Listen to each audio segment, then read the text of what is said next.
One fighter who outlined a possible return in July is Demetrious Johnson, and Brett, you had a chance to speak with him. Yeah, I mean, people have been wanting to know what's the update on this. I spoke to TJ in December, and he was talking about, needing 16 weeks to drop the weight, and then Demetrious Johnson underwent shoulder surgery. Dana White has been asked, I asked him actually at a press conference on December 2nd, right after the pay-per-view in Detroit, what's the latest with that? And he said the fight's happening, but there were really no details about it. So yeah, I got a chance to talk to Demetrious this week, and we actually have sound of that, so let's go ahead and play that now. Yeah, 100%. That's what the UFC wants to make up me versus TJ. The super fight everybody's been wanting to watch. And I think me and TJ are both on board.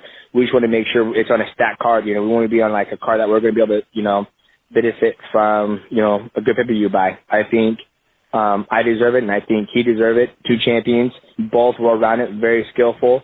Obviously, I cleaned out my division. He just got the belt, so I think he has a little more work to do when he gets done with this fight, whether he stays at 125 or 135, depending on what happens in this fight. So we'll see what happens, man. Well, I mean, would you accept the fight if the UFC disagrees with that part? That said, what if they're like, well, no, we want this as a main event?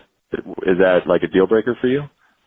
No, I don't mean, I'd rather have somebody else main event that's going to bring in way more pay-per-views. I mean, in my opinion, that's held up the fight from on my end is that, I've seen guys jump on pay-per-view cards and make, $1.5 million fighting a less inferior opponent than I'm about to fight.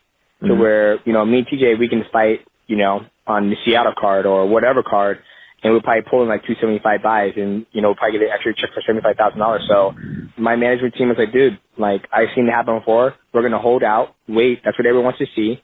I mean, this is the thing. If I can make more money fighting on a bigger card, then I'm going to wait. Or, if they want to string me like, oh, you're not going to fight him, that's fine. So I'm like, all right, well, fine. Who am I going to fight next? And then I'll fight him. Then I'm going to make $380,000. So I'd rather wait to Naki gets the contract I want and everything sorts out. We're going to fight. And, this isn't just for me. This is for my management team. They're like, no, we're going to wait. Like, you've earned what I think you should earn, and we're going to try to get it for you. And I was like, oh, thank you. I appreciate it. They're looking out for me. And so a lot of the media and the fans think that's a word of turning down fights or ducking, but that's a way of being a smart businessman and getting the most of the money you can, because in 5 years, nobody will be talking about me. And that's the thing, man. Like, if this is how I am, I'm straightforward. If the UFC came back to me and says, Demetrious, we're not going to give you that stuff, so you're not going to get this fight, I'm like, perfect. Okay, just give me the number one contender in the flyweight division. TJ can go up and fight whoever he wants. That's how I am when it comes to. That's why I don't negotiate with the UFC anymore. That's why I let Naki do it, because they go back and forth and all that stuff. With me, I'm not going to sit here and argue. I'm like, this is what they want. It's either you want to give it to me or not. You don't want to give it to me, that's fine. I'll just keep fighting guys in my division. You want to strip me? Fine, perfect, strip me. I'll go down and fight. I'll work my way back up the ladder. Give me a new contract. That's how I am. I'm not going to sit here and on the internet. I'm like, this is what I want. It's either you guys want to make it happen or not. Like, I never turned down a TJ fight. That's the thing people don't understand. Like I said, pay me and the fight will happen. I was like, pay me, send me the contract, and it'll happen. But people look at it as a way of, turning it down. I was like, it's about using leverage and getting what you think you deserve. And like I said, Dana White and the other people might disagree with me, but this is what I feel like I'm worth. And I feel like if CM Punk's going to make $500,000, I don't understand why I can't make $500,000. So. Good point. There you go.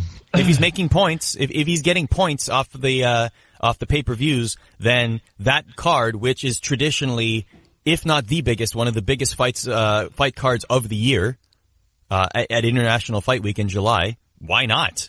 That makes perfect sense. Well, of course, it makes perfect sense what he's outlining, and that's what he wants. Now, is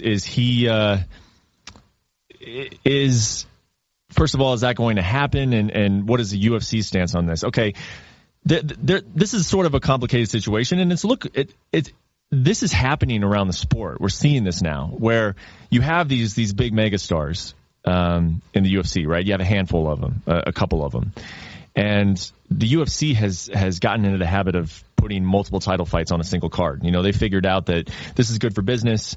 It's good in case, one of them falls through, obviously, but it's also just, it's beneficial, for us. They've really gotten into this habit over the last couple of years of putting multiple title fights on the same card. Now, obviously the champions have noticed that.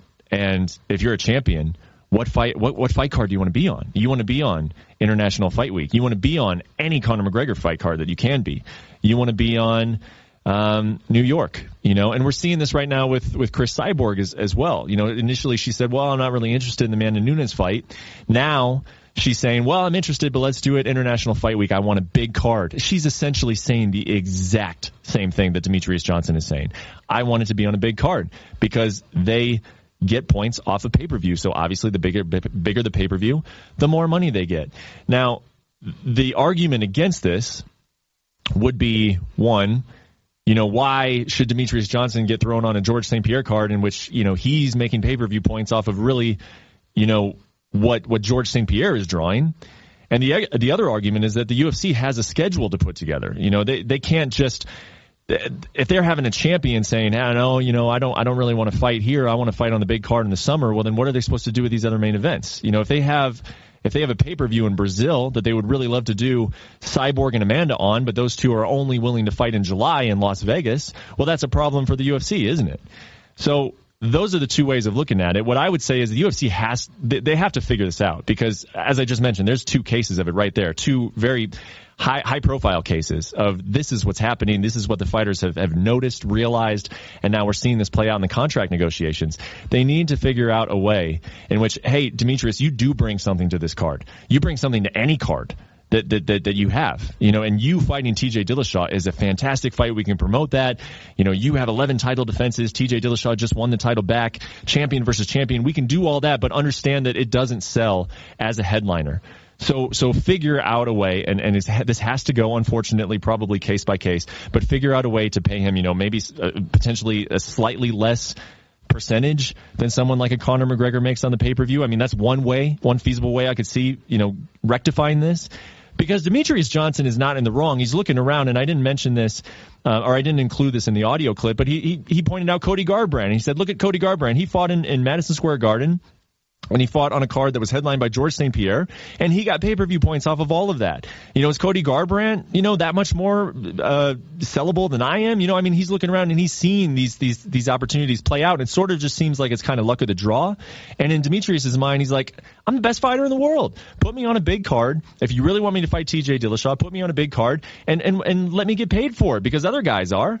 And that's not a flawed way of thinking. But if all the champions start thinking that way, well, then we are going to grind to a halt as far as creating the UFC schedule because everyone's just going to want to be on a Conor McGregor card. So the UFC has to recognize this and figure out a way to expedite these sort of negotiations, come up with some sort of precedent that's going to make these things a little easier. Otherwise, we're just going to go back and forth on these all the time. Because again, you're seeing it with Chris Cyborg as well. Is she going to be on that International Fight Week card? Is Demetrious going to be on that Fight Week card? Are they going to throw another big name on there like a Nate Diaz or even potentially a Conor McGregor or George St. Pierre, and then they're going to have to pay out all those guys' pay-per-view points?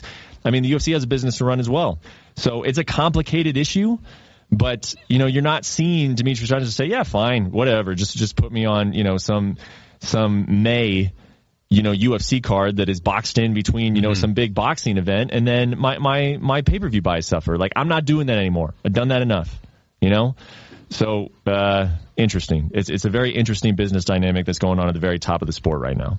And that July card could very well have a big name return or be on that card that would draw 1 million buys, and then that would be a big payday for Demetrious. So it's just a very astute business move, in my opinion. By the way, Demetrious Johnson is the highest-rated fighter in the UFC 3 video game.